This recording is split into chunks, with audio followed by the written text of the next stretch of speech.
The whole Clinton family was front and center at his global initiative this week, which has kept the buzz about Hillary in 2016 a little high for President Clinton's comfort.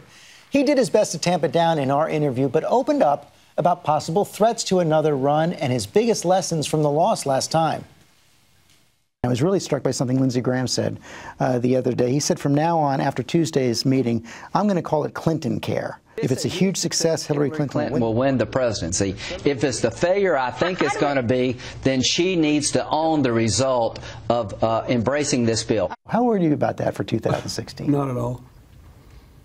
Not at all. There are some similarities in his bill and the one we proposed. His bill's already produced a lot of good results. Look, they are desperate for this bill to fail. Because if it's not a failure, everything they've been telling us since 1980, that government's bad, it's wrong. They so badly want it to fail. I've never seen a time. Can you remember a time in your lifetime when a major political party was just sitting around begging for America to fail? I don't know what's going to happen, but I'll be shocked if it fails.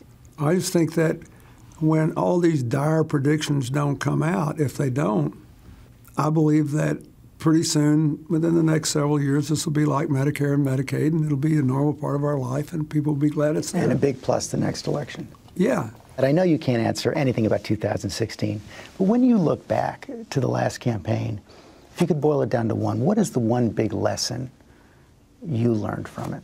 Well, two things. You've got to have a plan for the future that relates to the people. You know, this is not about the candidates as much as it's about having a plan for the future.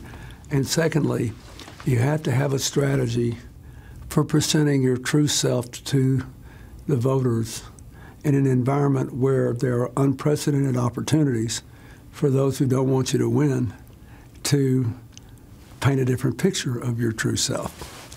And yeah, big data helps. It really matters. And you have to merge high tech with grassroots. I still think we have way too many caucuses. They're not democratic.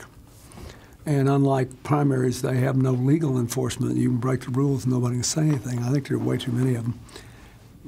But you can talk about all that counter stuff. And we have learned that it's a strategy in modern life to do reverse plastic surgery on people so that people don't really know who you are. But 2008 was way more complicated than that. You had two extraordinarily gifted people with great political skills. Particularly President Obama, he'd been in more races than Hillary had by far. Her first primary election in her life was the presidential primary of 2008. So that was a one-off exciting thing. We may never see anything like that again in our lifetime. Yeah, it's a pretty titanic battle. Yeah, and he had a better grassroots organization in many states. One of the things that I totally missed was how much the calendar had changed, for example, from 92 to 2008. But I don't know if, it's just, I have no idea how to answer your question. You just answered it pretty well. The next one will be better, it will be different, whether she's in it or not. They're all different. And the main thing is you must learn the lessons of your mistakes and your failures without becoming a general who fights the last war. Because every new encounter will be shaped by different forces.